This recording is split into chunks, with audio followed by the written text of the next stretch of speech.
Hello everyone, मेरा नाम है शालीम और उम्मीद करता हूँ आप लोग ठीक होंगे। अपनी इस खूबसूरत सी लाइफ को बहुत ही अच्छे से गुजार रहे होंगे। मैंने अपनी बहुत सारी वीडियोस में आपसे ये जिक्र किया है कि 2024 और 2025 यानी कि 2024 और 2025 में हमें क्रिप्टो का बुल रन देखने को मिलेगा और बिटकॉइन की जो प्राइस है, बिटकॉइन भी अपना ऑल टाइम हाई बनाएगा और उसके साथ साथ ये जितने आप ऑल्ट कॉइन देख रहे हैं ये भी अपना न्यू ऑल टाइम हाई बनाते हुए हमें नज़र आएंगे। बट 2024 और 2025 में ऐसा क्या होने वाला है जिसके बाद बिटकॉइन अपना ऑल टाइम हाई बनाएगा और उसके साथ साथ बाकी ऑल्ट कॉइन्स भी अपना न्यू ऑल टाइम हाई बनाएंगे। ऑफ कोर्स आपने मेरी वीडियोस में भी सुना होगा और दूसरों की वीडियोस में भी और आर्टिकल्स में भी आपने देखा होगा कि बिटकॉइन की हाल्विंग होने वाली है, जिसकी वजह से हमें बिटकॉइन और दूसरे ऑल्ट कॉइन्स की प्राइसेस जो हैं वो अपना ऑल टाइम हाई बनाती हुई नज़र आएंगी। बट क्या हर दफ़ा बिटकॉइन की जब हाल्विंग होती है तो बिटकॉइन अपना नया ऑल टाइम हाई बनाता है और उसके साथ साथ बाकी क्रिप्टो करेंसीज भी अपना ऑल टाइम हाई बनाती हैं? हो सकता है कि जब पहले बिटकॉइन की हाल्विंग होती है तब वर्ल्ड का सिनेरियो और कंट्रीज़ की इकॉनमी इस काबिल होती है, इस तरह की होती है, या वर्ल्ड का सिनेरियो ऐसा होता है जिसकी वजह से बिटकॉइन की हाल्विंग के बाद बिटकॉइन जो है अपना ऑल टाइम हाई बनाता है। बट क्या हिस्ट्री को देखते हुए अब की सिनेरियो में क्या बिटकॉइन की जब हाल्विंग होगी तो हमें दोबारा उसका ऑल टाइम हाई देखने को मिलेगा भी? क्योंकि अभी के लिहाज से अगर हम देखें और अगले 2 सालों को भी अगर हम प्रिडिक्ट करें, वर्ल्ड जो है वो बहुत ज़्यादा इकोनॉमिक क्राइसिस का शिकार है, इन्फ्लेशन बहुत ज़्यादा दुनिया में फैल रही है। तो क्या इस तरह की सिचुएशन में भी बिटकॉइन की हाल्विंग के बाद हमें उसकी प्राइस इंक्रीज़ होती नज़र आएगी? ये सब बातें करेंगे आज हम इस वीडियो में। तो इस तरह की इंटरेस्टिंग वीडियोस के लिए आप इस चैनल को सब्सक्राइब कर सकते हैं। मेरे इंस्टाग्राम का लिंक नीचे डिस्क्रिप्शन में है, आप वहां भी मुझे फॉलो कर सकते हैं। बट प्लीज़ इस चैनल को ज़रूर सब्सक्राइब करके जाइएगा। डिटेल में बात करने वाले हैं आज हम हाल्विंग के बारे में बिटकॉइन की, और देखने वाले हैं कि 2024 और 2025 में क्या सच में बिटकॉइन का और बाकी क्रिप्टो करेंसीज का बुल रन आने वाला है या नहीं आने वाला। ये सब बातें करेंगे आज हम इस वीडियो में। एक चीज़ मैं आपको बताता चलूँ कि किसी भी फाइनेंशियल मार्केट के लिए और स्पेशली बिटकॉइन और स्टॉक मार्केट के लिए, क्योंकि ये आपस में काफ़ी हद तक कनेक्टेड रहती हैं, 2 साल जो होते हैं, 2 इयर्स जो होते हैं वो बियर मार्केट के होते हैं और 2 साल यानी कि 2 इयर्स जो होते हैं वो बुल मार्केट के लिए होते हैं। अगर हम इसी सिनेरियो में बिटकॉइन के चार्ट को देखें तो ये मेरे सामने बिटकॉइन का मंथली चार्ट ओपन है। अगर आप यहाँ पर देखें तो यहाँ से आप हिसाब लगाना शुरू कर सकते हैं कि 2017 में बिटकॉइन ने अपना एक ऑल टाइम हाई बनाया था, यानी कि बुल मार्केट चल रही थी। बट 2017 से लेके 2019 तक हमें बियर मार्केट देखने को मिली थी, यानी कि 2 साल जो थी वो बिटकॉइन में और क्रिप्टो मार्केट में और स्टॉक्स में हमें बियर मार्केट देखने को मिली। बट 2019 में दोबारा बिटकॉइन ने पंप करना शुरू किया, यानी कि 2 साल बाद बुल रन स्टार्ट हो गया और 2020 में हमें बिटकॉइन ने अपना न्यू ऑल टाइम हाई बनाते हुए नज़र आया, जो कि था $64,000 का। बट ये 1 साल हुआ था बुल मार्केट को, तो बिटकॉइन दोबारा नीचे तो आया बट बिटकॉइन ने दोबारा अपना ऑल टाइम हाई बनाया। 2021 में बिटकॉइन ने दोबारा अपना ऑल टाइम हाई बनाया, जो कि था $69,000 का, जो कि एक बहुत बड़ा ऑल टाइम हाई था बिटकॉइन के लिए। बट 2 साल बुल मार्केट को पूरे हो चुके थे बियर मार्केट के 2 साल के बाद। उसके बाद दोबारा हमें क्रिप्टो मार्केट नीचे आती हुई नज़र आई। आप देख सकते हैं कि 2021 में बियर मार्केट दोबारा स्टार्ट हो गई और अब तक हम बियर मार्केट में ही हैं। तो ओवरऑल हम देख सकते हैं कि 2023 भी जो है वो 2 साल के हिसाब से बियर मार्केट में ही रहेगा। क्रिप्टो की और स्टॉक मार्केट की बियर मार्केट ही रहेगी 2023 में। अब हम आगे चलते हैं हाल्विंग की तरफ कि हाल्विंग का क्या सिनेरियो है और हाल्विंग कब होने वाली है और क्या हमें बिटकॉइन की हाल्विंग के बाद हमें वो ऑल टाइम हाई बनाता हुआ नज़र आएगा कि नहीं। अगर हम बिटकॉइन की हाल्विंग की काउंटडाउन देखें तो आप यहाँ पर देख सकते हैं कि 326 डेज़ रह चुके हैं, 5 आवर्स हैं और 30 मिनट्स हैं और 11 सेकंड्स चल रहे हैं। ये मैंने सेकंड्स को बहुत मुश्किल से पकड़ा है। तो आप ओवरऑल यहाँ पर काउंटडाउन्स को देख सकते हैं कि बिटकॉइन की हाल्विंग होने में कितना टाइम रह गया है। अब बिटकॉइन की हाल्विंग आखिर होती क्या है, आसान लफ्ज़ों में मैं सिर्फ आपको बताने वाला हूँ, किसी भी तरह से कंफ्यूज नहीं करने वाला। बिटकॉइन का जो ब्रेन कंसीडर किया जाता है वो कंसीडर किया जाता है बिटकॉइन के डेवलपर्स को। बिटकॉइन के डेवलपर्स जो हैं वो बिटकॉइन का ब्रेन कंसीडर होते हैं। आपने रिसेंट टाइम्स में देखा होगा कि बिटकॉइन के डेवलपर्स करते क्या हैं। हमें बिटकॉइन की ब्लॉकचेन में एक अपडेट देखने को मिली थी जिसके बाद हमें ऑर्डिनल्स की क्रिएशन होते हुए नजर आई थी कि बिटकॉइन की ब्लॉकचेन पर BRC20 टोकन्स जो थे वो बनना शुरू हो गए थे। मैंने इसके ऊपर डेडिकेटेड काफ़ी वीडियोस बनाई हैं, मे बी आपने देखी हो। अगर आपने नहीं देखी तो ज़रूर देखिए। ये लिस्ट है पूरी BRC20 ऑर्डिनल्स टोकन्स की जो कि बिटकॉइन की ब्लॉकचेन के ऊपर बन रहे हैं। तो ये जो अपडेट हुई थी बिटकॉइन की ब्लॉकचेन के ऊपर, ये बिटकॉइन के डेवलपर्स ने की थी जो कि बिटकॉइन का ब्रेन कंसीडर किए जाते हैं। बट बिटकॉइन के अंदर का जो ब्लड है वो कंसीडर किया जाता है जो कि बिटकॉइन के होते हैं माइनर्स, जो कि बिटकॉइन को माइन करते हैं। हम जो बिटकॉइन के ऊपर ट्रांजैक्शंस करते हैं, उनको जो वैलिडेट करते हैं, उनको जो कंफर्म करते हैं, उनको कहते हैं हम माइनर्स। और वो जो बिटकॉइन की ट्रांजैक्शंस को कंफर्म करते हैं उसके रिवॉर्ड में उनको बिटकॉइन ही मिलता है। तो बिटकॉइन के अंदर ब्लड का रोल बिटकॉइन के माइनर्स जो हैं वो प्ले करते हैं। तो बेसिकली बिटकॉइन की हाल्विंग का स्ट्रेट अवे जो ताल्लुक है वो बिटकॉइन के माइनर्स के साथ है। अब वो किस तरह है, बिटकॉइन की जब भी हाल्विंग होती है तो बिटकॉइन के जो माइनर्स होते हैं उनका रिवॉर्ड हाफ हो जाता है।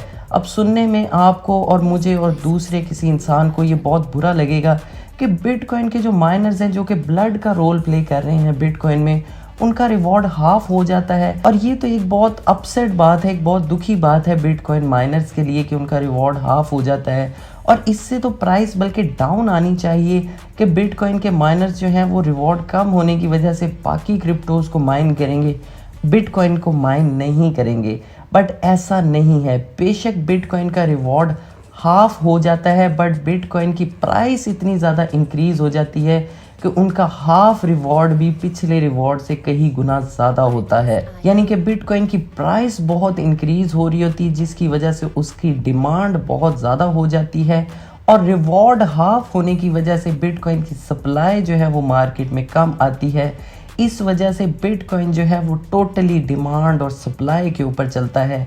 बिटकॉइन डिमांड और सप्लाई के ऊपर ही उसकी प्राइस जो है हमें हर 2 साल बाद स्काई रॉकेट होती हुई नज़र आती है। अगर हम थोड़ा सा माइनिंग रिवॉर्ड को देखें बिटकॉइन की, तो अभी करंटली जो माइनर्स हैं वो बिटकॉइन को जो माइन कर रहे हैं उनको पर ब्लॉक जो है 6.25 BTC रिवॉर्ड में मिलता है। बट 2024 में जो बिटकॉइन की हाल्विंग होगी उसके साथ बिटकॉइन का जो रिवॉर्ड है वो हाफ होकर 3.125 बिटकॉइन बन जाएगा। यानी कि जो अभी करंट में बिटकॉइन की माइनिंग रिवॉर्ड मिलता है पर ब्लॉक 6.25, वो हाफ होके 3.12 BTC रह जाएगा। बट मैं आपको एक इंटरेस्टिंग हिस्ट्री और दिखाना चाहता हूँ। जो पहला जेनेसिस ब्लॉक BTC का जनरेट हुआ था उस टाइम पे 2009 में जो लोग बिटकॉइन को माइन करते थे उनको पर ब्लॉक 50 BTC जो था वो रिवॉर्ड में मिलता था। और 2012 में हाल्विंग के बाद उनको रिवॉर्ड 25 BTC मिलना स्टार्ट हो गया था। और 2016 में यानी कि 2016 में वही रिवॉर्ड हाफ होकर 12.5 हो गया था। और 2020 में जो कि अब तक चल रहा है रिवॉर्ड वो है 6.25। और 2024 में जब बिटकॉइन की हाल्विंग हो जाएगी तब उसका रिवॉर्ड हो जाएगा 3.125 BTC।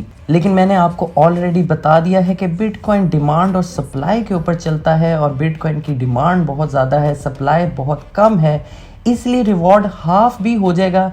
बट माइनर्स उसको और ज़्यादा माइन करेंगे क्योंकि उसकी डिमांड बहुत ज़्यादा होगी और उसकी प्राइस जो है वो बहुत ज़्यादा होगी, पिछले रिवॉर्ड को भी कवर करेगी और कई गुना ज़्यादा उनको प्रॉफिट होगा क्योंकि उस टाइम में BTC की डिमांड और प्राइस काफ़ी ठीक ठाक होगी। बट क्या बिटकॉइन की 2024 में जब हाल्विंग होगी तो हमें उसकी प्राइस उसी टाइम ही इंक्रीज़ होती हुई नज़र आएगी और क्या इंक्रीज़ होगी भी इस दफ़ा? इसके लिए हम छोटा सा एक चार्ट देखते हैं BTC का। ये मेरे सामने बिटकॉइन का एक चार्ट है। 2012 में जब बिटकॉइन की हाल्विंग हुई थी तो 2012 में बिटकॉइन की प्राइस हमें इंक्रीज होती हुई नज़र आई थी, बट हमने उसका ऑल टाइम हाई बनता हुआ नहीं देखा था।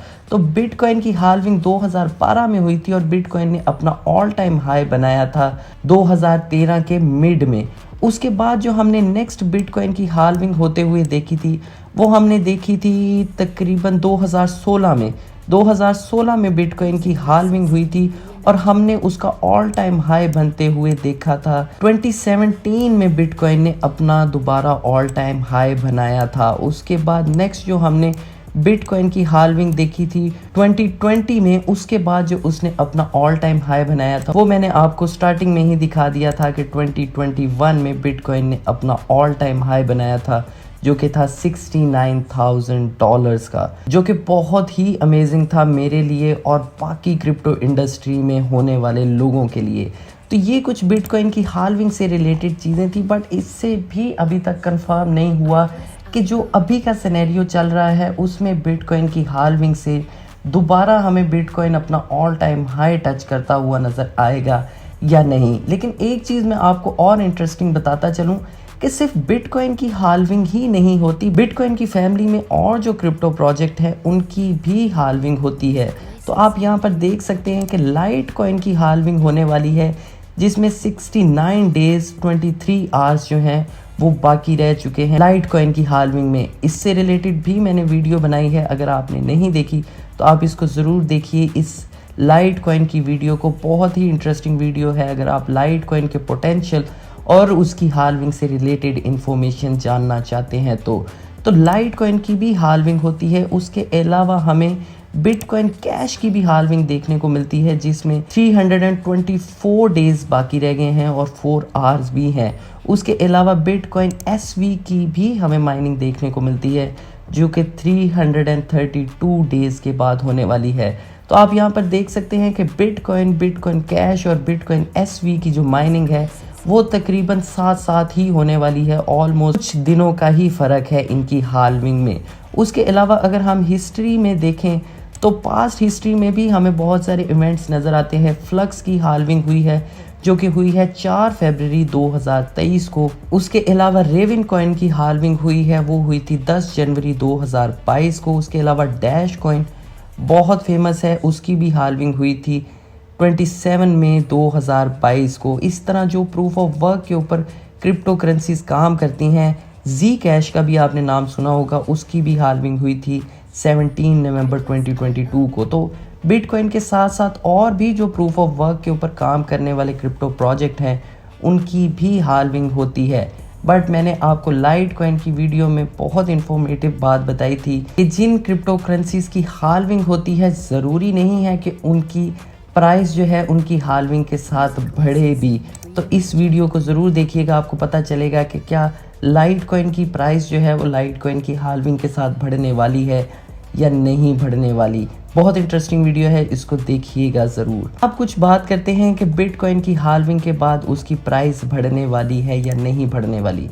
देखिए, मैं आपको एक स्ट्रेट अवे बात बताता हूँ। अगर हम हिस्ट्री को देखें तो आप हिस्ट्री को देख सकते हैं कि जब जब बिटकॉइन की हमें हाल्विंग देखने को मिली है, उसके 1 साल बाद हमें बिटकॉइन की प्राइस में अच्छा पंप भी देखने को मिला है। तो इस दफ़ा के सिनेरियो में भी अगर हम देखें तो जब जब बिटकॉइन ने अपना ऑल टाइम हाई बनाया है, वो तभी बनाया है जब वर्ल्ड जो था वो एक इकोनॉमिक क्राइसिस में था और इन्फ्लेशन बहुत ज़्यादा चल रही थी। उसकी रीज़न ये है कि इन्फ्लेशन में जो बैंक्स हैं वो बहुत स्पीड से क्रैश करते हैं, जो कि आजकल आप न्यूज़ में देख भी रहे होंगे कि यूएस के और बाकी दुनिया के जो बैंक्स हैं वो क्रैश कर रहे हैं, क्योंकि इन्फ्लेशन बहुत ज़्यादा है, इकोनॉमिक क्राइसिस है। तो जब जब हमें दुनिया में क्राइसिस और इन्फ्लेशन देखने को मिली है, तो लोगों ने अपना पैसा रियल मनी से निकाल कर बिटकॉइन जैसी डिजिटल गोल्ड में डाला है, जिसकी वजह से हमें बिटकॉइन की प्राइस काफ़ी ज़्यादा इंक्रीज़ होती नज़र आई है। तो हम ये एक्सपेक्ट कर सकते हैं कि 2024 और 2025 में भी इसी तरह अगर इकोनॉमिक क्राइसिस रहा और इन्फ्लेशन रही और अगर बैंक भी क्रैश होते रहे, तो वो बिटकॉइन के लिए एक ज़्यादा बेहतर चीज़ है, क्योंकि लोग अपना पैसा बैंक्स की बजाय बिटकॉइन में डालेंगे और बिटकॉइन की प्राइस हमें ठीक ठाक इंक्रीज़ होती नज़र आएगी। और उसके साथ साथ 2024 में हाल्विंग के बाद भी बिटकॉइन एक अच्छा बूम कर सकता है। तो ओवरऑल अगर मैं आपको अपने एक्सपीरियंस से बताऊं तो बिटकॉइन जो है अपनी 2024 की हाल्विंग के बाद 2025 में अपना ऑल टाइम हाई बनाता हुआ हमें ज़रूर नज़र आएगा, और उसके साथ साथ बाकी क्रिप्टो करेंसीज और ऑल्ट कॉइन्स भी अपना ऑल टाइम हाई लाजमी बनाएंगी। ये थी आज की वीडियो। उम्मीद करता हूँ आपको वीडियो अच्छी लगी होगी। वीडियो अच्छी लगी हो तो वीडियो को लाइक कर दें, चैनल को सब्सक्राइब कर दें। मेरे इंस्टाग्राम का लिंक नीचे डिस्क्रिप्शन में है, आप वहाँ भी मुझे फॉलो कर सकते हैं। मुझे दें इजाज़त, बाय।